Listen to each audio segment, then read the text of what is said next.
Hello, it's Candace. So this is my first take. I wonder how many I'm actually going to do. Let's see if we can just do this once.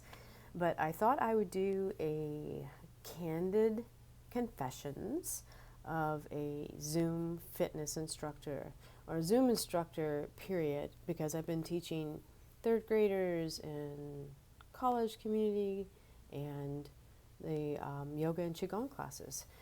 And that all happened at one time, nearly a year ago. So this is the year anniversary to coming to Zoom land, and how the heck are we doing here?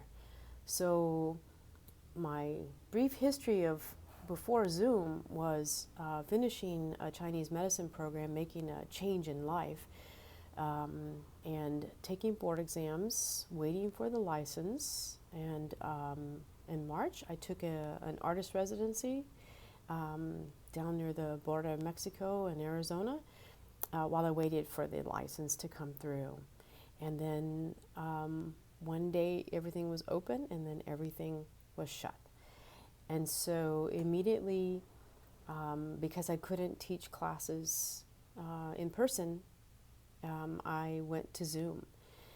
And so the great thing that happened was all the students I had left behind and the places I have been living, moving from Oregon and San Juan Islands, Arizona, Colorado, it was able to bring all those students back together. And so it was almost like a great reunion from years of passing between these places. And so the classes were really full. I could count 20 people sometimes. And so I launched 4 or 5 classes a week, and both Qigong and yoga. And that stayed and held because I think people weren't quite in the Zoom world yet, and people were feeling bound and stuck. And so going to Zoom and FaceTime was the way we connected with each other again. And then as summer came, everyone goes outside. And so the Zoom classes began to wane. But your regulars stick around, those people that are committed over time. But the question always is, how do you reach people outside of those that you've already taught? How do you bring new people in? And there are those that are really great at marketing on platforms like YouTube and various other sources. But for the regular teachers that lost their jobs at the fitness center like me, how do you do that? Flyers don't work anymore. It has to all be on a digital format. So that became a challenge. You offer things like a 30-day challenge to get people to commit to time, and also commit to your students. How could I bring healing in? So you're in a very Taoist way, constantly looking at the outside environment, the external world, and how that's changing our internal world, and how are we adapting with that. So in my own confessions, I've done my very best to be aware, but also trying to hold it all together for others. I don't know if I've necessarily done that well all the time. I know I've definitely struggled with depression during this time. Being alone makes things even worse during a pandemic, and moving to a place where you thought you had friends, but then everyone is hunkering down. So it made it incredibly difficult to get on with life and stay healthy. So, the funny things are, as a person, coming across the camera is, oh God, what do I look like? So we're all, making ourselves look good. Like there's even tools in Zoom that smooth your complexion or smooth you out. I began looking at, bags under my eyes and how I was aging in this process. I'm 58 years old, and, I became very consciously aware of what I look like on camera, and feeling that I wasn't 20 anymore and that I could not be as good of a Zoom instructor because of my aging, because of the way that I looked. And maybe there's something to that, because those that have a million hits have some marketing and 20-year-old skills. But that's not the normal world. It's not where sort of the rest of us fall in that bell curve. So getting back beyond one's look and aging, and your body changes, and the right clothes to put on, and the right lighting, and how do you move your room around so that people aren't staring at your bed or staring at your kitchen, or the light and how it works with the camera. Is it too dark? Is it too light? Buying and set up the whole equipment, like microphones to talk into so that you can hear someone's voice, is a constant challenge. But we make it happen.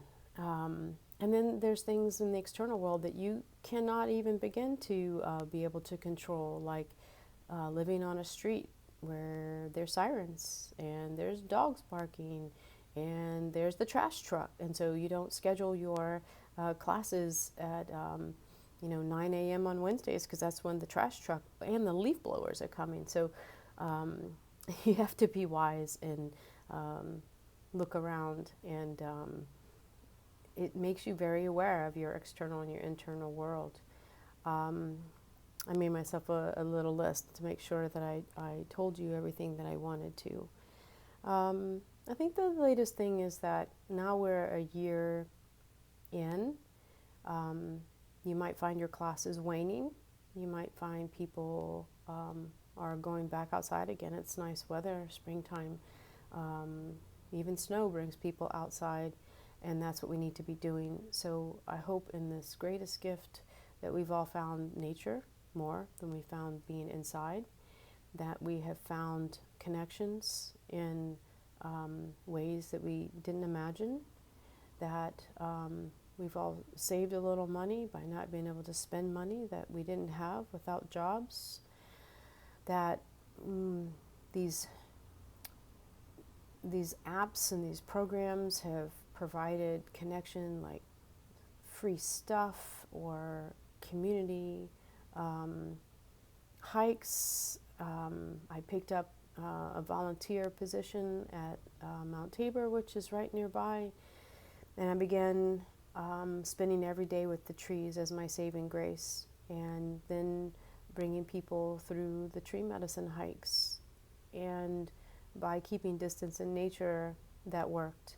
So we had to change the way we did things. Couldn't teach in a classroom anymore, so we taught on Zoom. And the kids are really wise. The kids knew how to maneuver Zoom better than me most of the time. But I hope that you find a balance as we go forward beyond this year. It's not over with yet. Stay healthy. We're now starting to get vaccines. That you look at yourself and you be kind through the aging process, through the body change process. We can't do things the way we were doing before. We just have to be different about that, and be forgiving. Start with yourself. But that doesn't mean giving up. That doesn't mean saying, it's just I'm never going to be able to change that, and just give up, because things will get worse. Your body will change more, and you'll feel more tired, fatigued, and sluggish, and that is not a good thing in itself. That culminates. So stay true to your daily discipline, and whatever that is, whether it's breathing exercises, walking, yoga, qigong, playing tennis, walking in the trees, whatever it is, make it a daily process. Eat well, and be kind from the heart, and reach out for people that you care about. So thank you for listening to my candid year update. Thank you to all my students, and to all the new and people that have gone afar, may everyone find blessings in their life and good trees. Thank you.